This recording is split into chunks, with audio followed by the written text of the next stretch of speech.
Episode की starting में हमें ओकरून और मोमो दिखाए जाते हैं। यहाँ वो टेरिबल ग्रैनी के केव के पास हैं और वो दोनों ही अंदर जाने का प्लान कर रहे हैं, बट दोनों डिसाइड नहीं कर पा रहे हैं कि कौन अंदर जाएगा, क्योंकि दोनों की अभी फटी पड़ी है।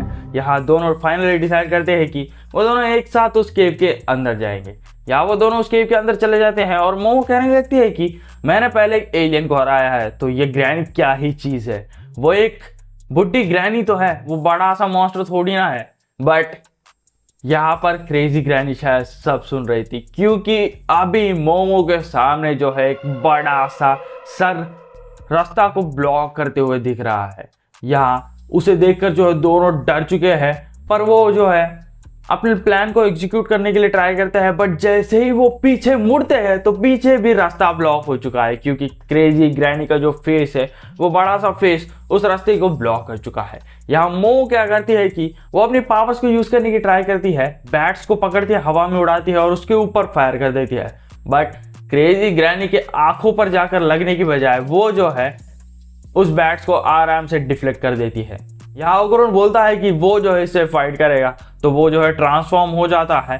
बट जैसे ही वो उस क्रेजी ग्रैनी के ऊपर अटैक करने जाता है तो उसका ट्रांसफॉर्मेशन जो है अनडन हो जाता है, क्योंकि क्रेजी ग्रैनी जो है स्मार्ट है, उससे उसकी पावर के बारे में और कर्ज के बारे में अच्छे से पता है। तो वो क्या करती है कि वो जो है ओकरून के ऊपर से अपना कर्ज टेम्पररी हटा देती है, जिसकी वजह से ओकरून जो है ट्रांसफॉर्म नहीं हो सकता, ना ही अपने पावर्स को यूज कर सकता है। यह क्रेजी ग्रैनी क्या करती है कि इन दोनों के ऊपर अटैक कर देती है और दोनों तरफ से अपने मुंह के साथ उन्हें खाने लगती है। तभी जो है मोमो को अपनी ग्रैंडमा की कही हुई बात याद आती है कि उसकी ग्रैंडमा ने कहा था कि वो बुड्ढी जो है बहुत ही ज्यादा फास्ट भागती थी और उसे लगता था कि उसे रेस में कोई नहीं हरा सकता, तो अगर तुम उसे जाकर उंगली करोगे तो वो जो है जरूर इस रेस को एक्सेप्ट करेगी। तो मोमो भी यही करती है। जहां वो बुड्ढी शायद ज्यादा इंटेलिजेंट नहीं थी, तो वो जो है डायरेक्टली इस रेस की चैलेंज को एक्सेप्ट कर लेती है। बट यहाँ देखने वाली बात ये है कि इन दोनों के बीच में बात चलती है, रूल्स भी सब सेट होते हैं। जहाँ मोमो बताती है कि ये एक एक्ट का गेम है, जहाँ अगर क्रेजी ग्रैनी जो है उन दोनों को पकड़ ले तो ये गेम खत्म हो जाएगा। जहाँ ग्रैनी भी उसे एक्सेप्ट कर लेती है। मोमो कहती है कि हमें 10 मिनट का हेड स्टार्ट दो ताकि हम लोग जो है भाग सके, तो ग्रैनी भी हाँ कर देती है और ये गेम स्टार्ट हो जाता है, जहां मोमो और ओकरून दोनों ही भागने लगते हैं और ग्रैनी जो है काउंटडाउन स्टार्ट कर देती है।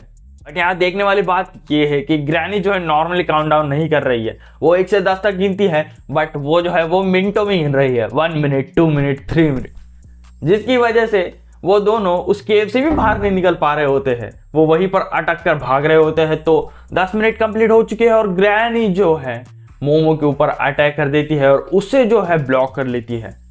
यहाँ मोमो की यह हालत देख के ओकरून बहुत ही ज्यादा घबरा जाता है और वो ग्रैनी से कहता है कि उसे छोड़ दो, तुमने तो कहा था कि 10 मिनट तक रुकोगे और तुम गलत काउंट कर रहे हो। जहाँ ग्रैनी स्मार्ट निकली, उसने कहा था काउंटडाउन के बारे में तो किसी ने कुछ भी नहीं बोला था, तो मैं किसी भी तरह से काउंटडाउन कर सकती हूँ। यहाँ वो बोलती है कि तुम्हें भी अब 10 मिनट का हेड स्टार्ट दूंगी और वो फिर से जो काउंटडाउन चालू कर देती है, 1 मिनट, 2 मिनट, 3 मिनट का। जैसे ही 10 मिनट खत्म हो जाते हैं वो ओकरून के ऊपर अटैक कर देती है। बट ओकरून बंदा थोड़ा क्रेजी है, क्योंकि वो जो है उस बुड्ढी के टीथ के ऊपर जाकर काट लेता है। बट ओकरून भाई उसके है नहीं, वो बुड्ढी है, उसके है ही नहीं, और वो बाउंड स्पिरिट है, जिसकी वजह से उसे जो है बहुत ही ज्यादा दर्द होने लगता है। हम देख रहे होते हैं कि ओकरून के कपड़े की वजह से जो है उस क्रेजी ग्रैनी के पूरे पावर्स कम हो जा रहे होते हैं।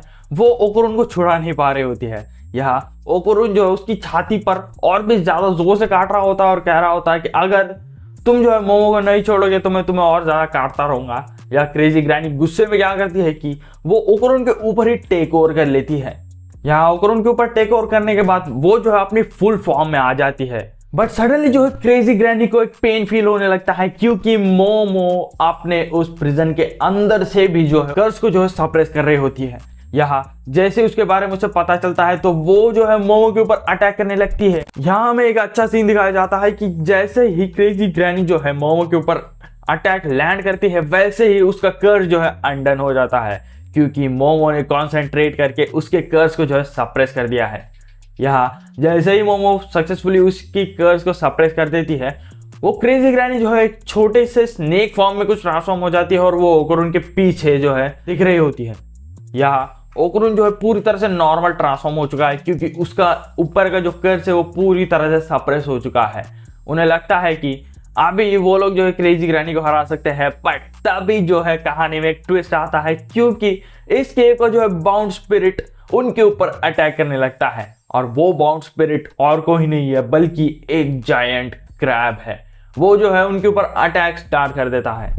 यहाँ उस क्रैब के अटैक की वजह से मोमो और ओगुरुन उस केव से बाहर जाकर भागने लगते हैं, बट वो क्रैब जो है केव के बाहर भी इनका पीछा कर रहा होता है। और ये सीन जो है बहुत ही ज्यादा अमेजिंग है। आप खुद ही देख सकते हो कि केव के अंदर से जो है वो क्रैब कैसे रोड के अंदर से बाहर निकल रहा होता है।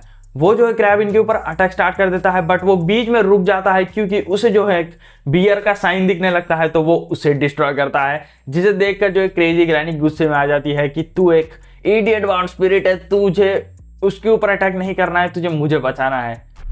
यहाँ उस क्रैब के अटैक से बचने के लिए ओकुरुन जो है ट्रांसफॉर्म हो जाता है और वो मोमो को अपनी पीठ पर बिठाकर भागने लगता है। बट यहाँ पर एक मेजर प्रॉब्लम है, क्योंकि ओकुरुन इतना ज्यादा फास्ट भाग रहा है तो वो जो है टर्न नहीं ले सकता। तो वो दोनों जो है उस रोड के ऊपर से जंप कर देते हैं और वो बहुत ही ज्यादा ऊंचाई पर होते हैं, तो उन्हें लगता है कि वो बहुत ही बुरी तरह से गिरने वाले हैं। जहां पर ओकुरुन जो है अपना ऑल आउट यूज करता है और अपने पैरों को एक फैन की तरह घुमाने लगता है, बट वो ज्यादा यूजफुल नहीं था क्योंकि वो ज्यादा देर तक चला नहीं। तो वो दोनों जो है नीचे गिर जाते हैं। जहां ओकुरुन नीचे गिरता है उसके ऊपर मोमो गिरती है। यहाँ उस क्रैब से बचने के लिए वो दोनों जो है फिर से भागना स्टार्ट कर देते हैं, बट वो क्रैब अभी भी इनका पीछा कर रहा होता है। जहां इन्हें ऐसे भागते हुए नॉर्मल पीपल भी देख लेते हैं, बट वो जो है यहाँ पर उस जायंट क्रैब को नोटिस नहीं कर पा रहे होते हैं, उन्हें वो दिख ही नहीं रहा होता है। तो मोमो और जो है ओकुरुन सोचते हैं कि वो लोग जो है एक बिल्डिंग के अंदर चले जाएंगे, जहां पर वो जो है एक हॉट स्प्रिंग के बिल्डिंग के अंदर चले जाते हैं, बट वो क्रैब अभी भी इनका पीछा नहीं छोड़ता।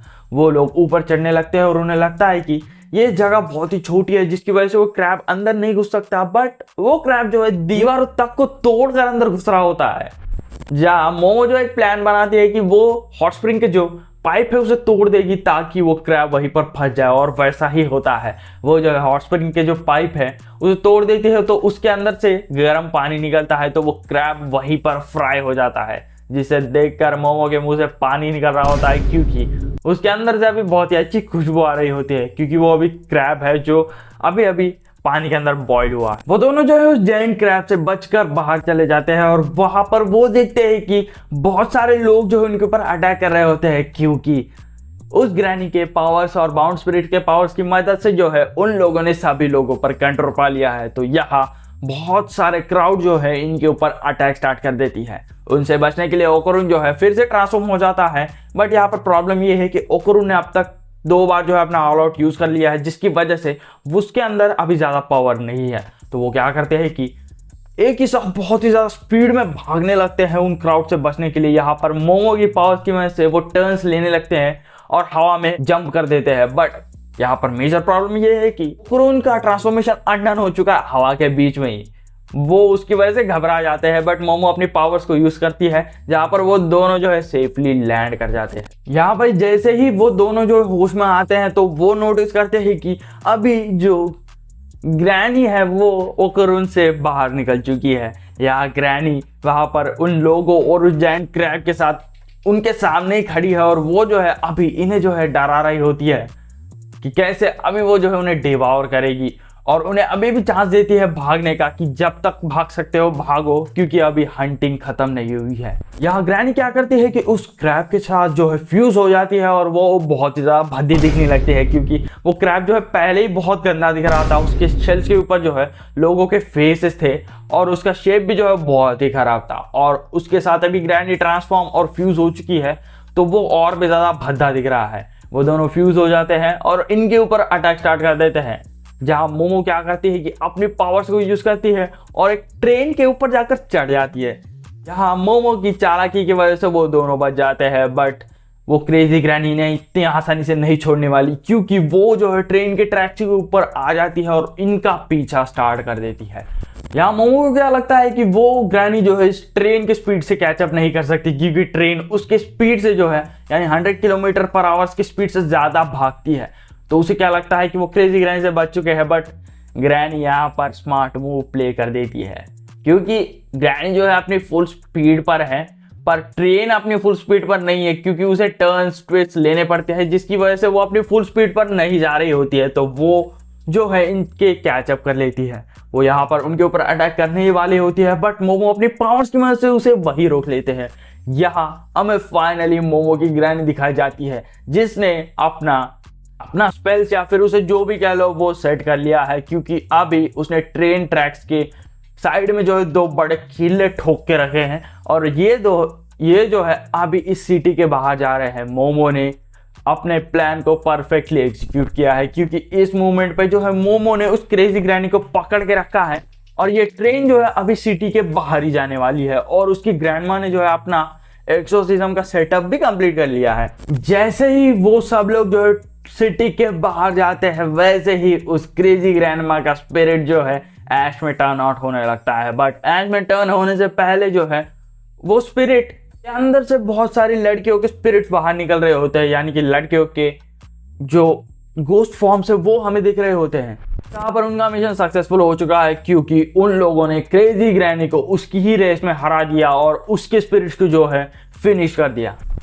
यहाँ ये दोनों जो है एक ट्रेन स्टेशन पे अराइव कर जाते हैं और दोनों ने फाइनली जो है क्रेजी ग्रैनी को डिफीट कर दिया है। बट यहाँ अगले दिन वो दोनों जो है उस टनल के पास जाकर जो है प्रे करने लगते हैं और हमें जो है बताया जाता है कि वो क्रेजी ग्रैनी इतने सालों से यहाँ पर क्यों है, जहाँ हमें पता चलता है कि उस टनल के अंदर मोमो के उम्र के लड़कियों को जो है वॉयलेट किया जाता था, चॉप करके छोड़ दिया जाता था, जिसकी वजह से वो लोग जो है एविल स्पिरिट्स में ट्रांसफॉर्म हो जाते हैं और क्रेजी ग्रैनी वैसे ही स्पिरिट्स के पास अपीयर होते थे। जहां मोमो की ग्रैनी को लगता है कि क्रेजी ग्रैनी जो है इन स्पिरिट्स को जो आफ्टर लाइफ में नहीं जा सकते, यानी कि इविल स्पिरिट्स हैं, उन्हें जो है कंसोल करती थी। एंड ऑफ द डे वो तीनों जो है अभी मोमो के घर पर आ चुके हैं और वो लोग जो है क्रैब खा रहे हैं। भाई इस सिचुएशन में क्रैब कौन खाता है भाई? अभी तो तुम्हारे पीछे बहुत ही बड़ा जायंट क्रैब पड़ा हुआ था। ये जो है ओकरोन भी कह रहा है, क्योंकि उसका एपेटाइट नहीं है क्रैब खाने के लिए, वो क्रैब नहीं खा सकता क्योंकि अब तक उसके पीछे वही पड़ा था। बट मोमो और उसकी ग्रैंडमा जो है कहती है कि तू इडियट है, क्योंकि तेरे सामने इतना डिलीशियस क्रैब है, तू फिर भी नहीं खा रहा है। वो दोनों जो है इस क्रैब के मीट के लिए लड़ रहे होते हैं। यहाँ मोमो की ग्रैंडमा जो है उठ खड़ी होती है और ओकरोन से पूछती है कि क्या तेरा अभी पीपी वापस आ चुका है? जहाँ वो बोलता है कि हाँ सभी अभी ठीक हो चुका है, मैं फिर से नॉर्मल हो चुका हूँ, क्योंकि मेरे ऊपर का कर्ज जो है वो हट चुका है। बट मोमो की ग्रैंडमा क्या कहती है कि अभी मुझे तेरा पीपी बता, मुझे देखना है। जिसे देखकर ओकरोन को लगता है कि शायद वो जोक कर रही है, बट उसकी ग्रैंडमा जो है उसके पीछे ही पड़ जाती है कि उसे जो है अभी इसका पीपी देखना है। और यहाँ मोमो से हेल्प मांगता है, बट मोमो अपनी अलग ही नशे में है, क्योंकि वो अभी क्रैब मीट दोनों हाथों से चबा रही होती है। अभी इन दोनों सबका डिनर खत्म हो चुका है और ओकरोन अभी वापस घर पे जा रहा होता है, जहाँ उसकी ग्रैंडमा कहती है कि मैं उसे छोड़ दूंगी, बट ओकरोन कहता है कि मैं सेफली घर जा सकता हूँ। बट जाते जाते ये दोनों बंदे यानी कि ओकरोन और मोमो कंफ्यूज में रहते हैं कि क्या ये गुड बाय है या फिर गुड बाय है। क्या ये वो वाला गुड बाय है जहाँ पर आगे हम मिलेंगे, या फिर ये वाला गुड बाय है कि अब हम कभी नहीं मिलेंगे। जहाँ ये दोनों यही कंफ्यूजन में जा रहे होते हैं। बट मोमो यहाँ अपने सामने से अप्रोच लेती है और वो कहते हैं कि कल मिलते हैं, जिसे सुनकर ओकरोन खुश हो जाता है। और ओकरोन को भी यही चाहिए था, वो बंदा लोनली था, उसे फ्रेंड्स चाहिए थे और अभी उसे फाइनली जो है एक फ्रेंड मिल चुका है। यहीं पर हो जाता है डान डान एपिसोड 4 खत्म। अगर आपको ये एक्सप्लेनेशन थोड़ा भी पसंद आया हो तो इस वीडियो को एक लाइक जरूर करना, और भाई जाते जाते एक ही कहूंगा कि प्लीज सब्सक्राइब करो, क्योंकि ऐसा ही कंटेंट मैं और बनाऊंगा और इससे अच्छा बनाने की ट्राई करूंगा। तो मिलते हैं अगली वीडियो में, तब तक के लिए सायोनारा।